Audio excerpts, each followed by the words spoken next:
अस्सलामुअलैकुम, welcome to routine math. तो आज मैं आप लोगों के लिए लेकर आ गया हूँ सीरीज़ 1 ज्योमेट्रिक शेप्स की क्लास नंबर 3, जिसके अंदर हम देखेंगे कि ट्राइंगल के बारे में कि ट्राइंगल क्या होती है, उसका एरिया हम किस तरह निकालते हैं, उसकी टाइप्स किस तरह की होती हैं। तो ये सब जानेंगे इस पूरी वीडियो के अंदर। तो चलिए शुरू करते हैं।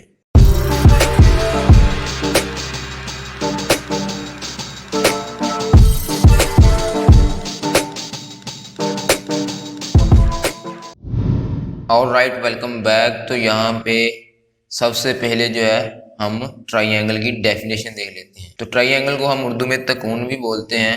आप सब जानते हैं कि उर्दू में हम ट्राइंगल को तकून भी कहते हैं। तो ट्राइंगल या तकून, इसकी डेफिनेशन क्या है तो वो हम देख लेते हैं। तो ट्राइंगल इज अ पॉलीगॉन। तो ट्राइंगल बेसिकली क्या है, एक पॉलीगॉन शेप है। अब पॉलीगॉन शेप कौन सी होती है? ऐसी शेप जो बंद होती है, यानी कि क्लोज शेप को हम पॉलीगॉन शेप बोलते हैं। And triangle has 3 sides. उसके नाम से पता चल रहा है कि ट्राई का मतलब यहाँ पे वर्ड यूज हुआ है।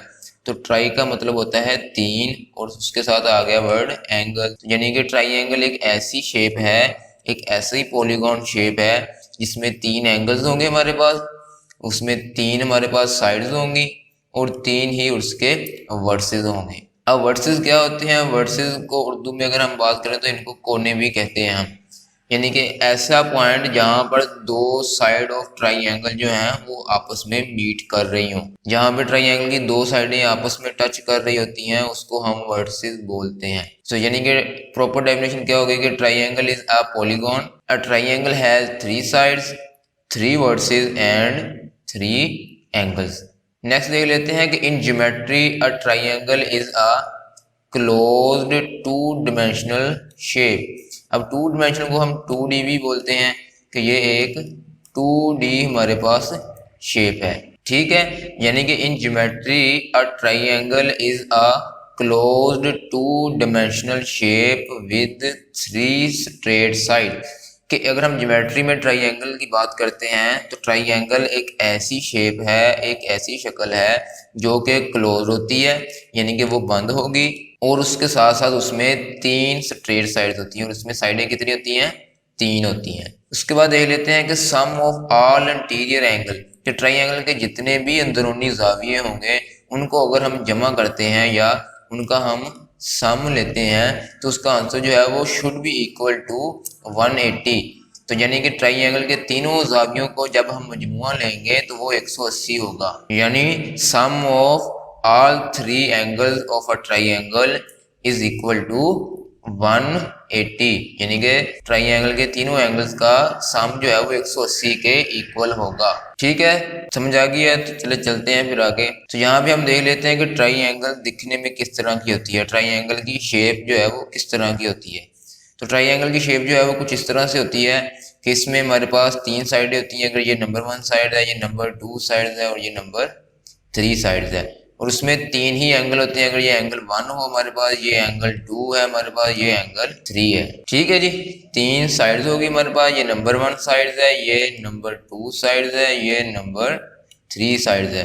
उसी तरह हमारे पास 3 एंगल भी हो गए कि अगर ये नंबर 1 एंगल हो, ये हमारे पास नंबर 2 एंगल हो जाएगा और ये हमारे पास नंबर 3 एंगल जो है वो है। अब 3 वर्सेस हैं तो ये हमारे पास नंबर 1 वर्सेस हो गया, ये हमारे पास नंबर 2 वर्सेस हो गया, ये नंबर 3 वर्सेस हो गया।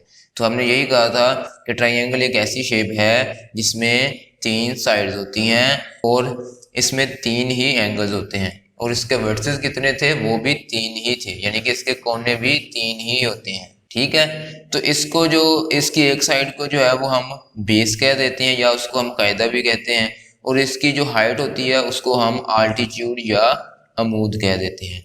तो ट्राइंगल की एक बेस होगी और एक आल्टीट्यूड होगी, या हम ये भी कह सकते हैं कि ट्राइंगल की एक कायदा होगा और एक अमूद होगा। अब ट्राइंगल की टाइप्स की बात कर लेते हैं कि ट्राइंगल की अकसाम कौन कौन सी हैं।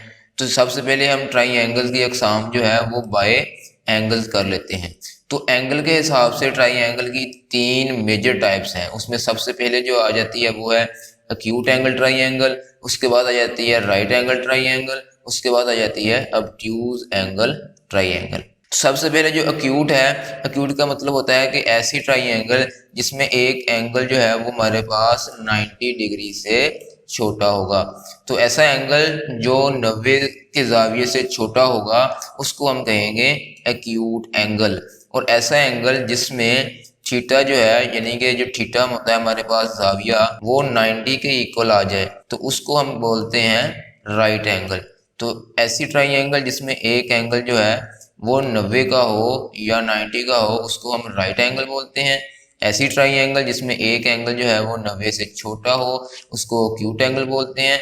और ऐसी ट्राइंगल जिसमें एक एंगल जो है वो 90 से बड़ा हो तो उसको हम बोलते हैं ऑब्ट्यूज एंगल। ठीक है जी, यहाँ पे ये वाला हमारे पास ऑब्ट्यूज एंगल है, ये हमारे पास राइट एंगल है, और ये वाले तीनों एंगल जो हैं ये एक्यूट एंगल्स हैं। तो यानी कि इनके एंगल के नाम पर ही हमने इनके नाम रखे हुए हैं ट्राइंगल की। तो ये वाली हमारे पास एक्यूट ट्राइंगल हो गई, ये राइट ट्राइंगल हो गई, ये ऑब्ट्यूज ट्राइंगल हो गई। ठीक है जी, तो यहाँ पे हमने ट्राइंगल की types with respect two angles भी देख ली।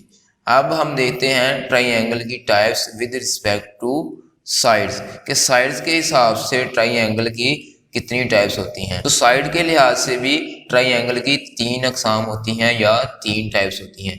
पहली को हम बोलते हैं इक्विलेटरल ट्राइंगल, दूसरी होती है हमारे पास आइसोलेस ट्राइंगल, और थर्ड जो होती है वो होती है स्केलर ट्राइंगल। अब इक्विलेटरल कौन सी होती है? ऐसी ट्राइंगल जिसमें तीनों साइड जो हैं वो आपस में इक्वल होती हैं, यानी कि ये वाली साइड, ये वाली साइड और ये वाली साइड जो है वो आपस में बराबर होंगी, इक्वल होंगी। और जो आइसोलेस ट्राइंगल होती है उसमें 2 साइडें इक्वल होती हैं। तो इसमें कौन कौन सी साइड इक्वल है? एक ये वाली साइड इक्वल है और एक ये वाली साइड जो है वो आपस में बराबर है। स्केलर आ जाती है, इसमें कोई साइड भी जो है वो इक्वल नहीं होती, यानी कि यहाँ पे ये साइड देख लें तो ये साइड डिफरेंट है इस साइड से और ये साइड इस साइड से डिफरेंट है, यानी कि तीनों साइड की लेंथ जो है वो डिफरेंट होगी। तो यहाँ पे हमें पता चल गया कि ऐसी ट्राइंगल जिसमें तीनों साइड इक्वल होती हैं उसको हम इक्विलेटरल ट्राइंगल बोलते हैं। ऐसी ट्राइंगल जिसमें 2 साइड आपस में इक्वल हों उनको आइसोलेस ट्राइंगल बोलते हैं। और ऐसी ट्राइंगल जिसमें कोई साइड जो है वो आपस में इक्वल ना हो, कोई साइड आपस में बराबर ना हो, उसको हम स्केलर ट्राइंगल बोलते हैं। ठीक है जी, समझ आ गई है। तो अब हम real life application of triangle देख लेते हैं कि ट्राइंगल का इस्तेमाल जो है वो हमारी रोजमर्रा जिंदगी में कहाँ कहाँ पर होता है। तो यहाँ पे देख लेते हैं एग्जाम्पल। तो यहाँ पे सबसे पहले जो हमारी एप्लीकेशन आ जाती है, तो यहाँ पे आप ये शेप देख सकते हैं। तो ये शेप जो है ये भी एक ट्राइंगल शेप है। तो जब हम समोसे की कटाई करते हैं तो उसमें भी जो शेप होती है वो ट्राइंगल की होती है। इसी तरह अगर हम इसकी एग्जाम्पल देखें तो ये हमारे पास एक ब्रिज बना हुआ है। इस ब्रिज के अंदर ये जो डिज़ाइनिंग की गई है, इस डिज़ाइनिंग की शेप जो है वो ट्राइंगल के हिसाब से की गई है। तो ज़्यादातर जो ब्रिजेस होते हैं उनकी जो डिज़ाइनिंग होती है, जो ट्रसेस की डिज़ाइनिंग होती है, वो ज़्यादातर ट्राइंगुलर शेप से ही मिलकर बनाई होती है, यानी कि ट्राइंगल शेप जो है वो डिज़ाइनिंग के अंदर बड़ा इंपॉर्टेंट रोल जो है वो प्ले करती है। तो ट्राइंगल के बारे में जानना बहुत ज़रूरी है अगर आप ब्रिज कंस्ट्रक्शन या ब्रिज डिज़ाइन करना चाह रहे हैं। ठीक है जी, तो अब हम देख सकते हैं कि ट्राइंगुलर एरिया जो है वो हम किस तरह कैलकुलेट करते हैं, यानी कि तकून का रकबा, यानी कि ट्राइंगल का एरिया या रकबा हम किस तरह कैलकुलेट करते हैं, किस तरह उसकी वैल्यू निकालते हैं। तो अब वो देख लेते हैं कि फ़र्ज़ किया कि हमारे पास एक ये ट्राइंगल है जिसकी एक बेस है और उसका एक आल्टीट्यूड है, या हम ये कह सकते हैं कि एक ट्राइंगल है जिसमें उसका एक कायदा है हमारे पास और एक उसका अमूद है या हाइट है। तो इसका एरिया निकालने का जो फार्मूला आ जाता है वो आ जाता है कि half into base multiply by altitude. तो ट्राइंगल का एरिया जो है वो half into multiply by base multiply by altitude के इक्वल होता है। या हम ये भी कह सकते हैं कि तकून का रकबा जो है वो कायदा को अगर हम अमूद से ज़रब देते हैं और फिर उसको 2 के ऊपर या 2 के ऊपर डिवाइड कर देते हैं तो हमारे पास तकून का रकबा आ जाता है। तो सिंपल हो गया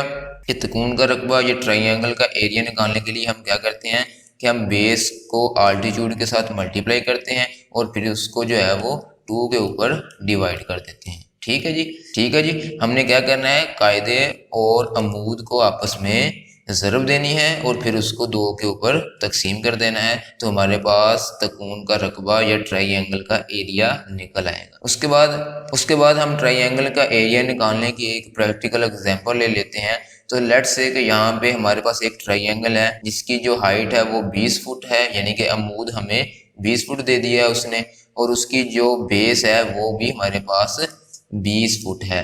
तो बेस भी 20 फुट होगी हमारे पास, और उसकी हाइट जो है या अमूद या आल्टीट्यूड वो भी 20 फुट है। तो इसका एरिया निकालने के लिए हम क्या करेंगे, तो triangular area is equal to, या तकून का रकबा वो हमारे पास आ जाएगा half into base multiply by altitude, यानी हम हाफ मल्टीप्लाई बाय 20, यानी कि ये हमारे पास बेस था, तो बेस हमारे पास कितना था 20 था, तो ये हमारे पास आल्टीट्यूड था, तो आल्टीट्यूड भी हमारे पास 20 था। तो हमने 20 को 20 के साथ मल्टीप्लाई किया और उसको 2 के ऊपर डिवाइड किया, तो हमारे पास ट्राइंगल का एरिया निकल आया 200 फीट स्क्वायर। तो फीट स्क्वायर इसका यूनिट आ जाएगा, क्योंकि हमने पहले भी ये बात कर रखी है कि एरिया का जो यूनिट होता है वो हमेशा स्क्वायर की फॉर्म में होता है, हमेशा मुरब्बे की शक्ल में होता है। ठीक है, तो आपको समझ आ गई होगी कि ट्राइंगल का एरिया जो है वो हम किस तरह कैलकुलेट करते हैं, किस तरह फाइंड करते हैं। तो उम्मीद करता हूं कि आपको क्लास नंबर 3 यानी कि ट्राइंगल की मुकम्मल समझ आ चुकी होगी कि ट्राइंगल होती क्या है, उसकी types with respect two angles कौन कौन सी होती हैं, ट्राइंगल होती क्या है। तो उम्मीद करता हूं कि आपको जो है वो ट्राइंगल की समझ आ गई होगी।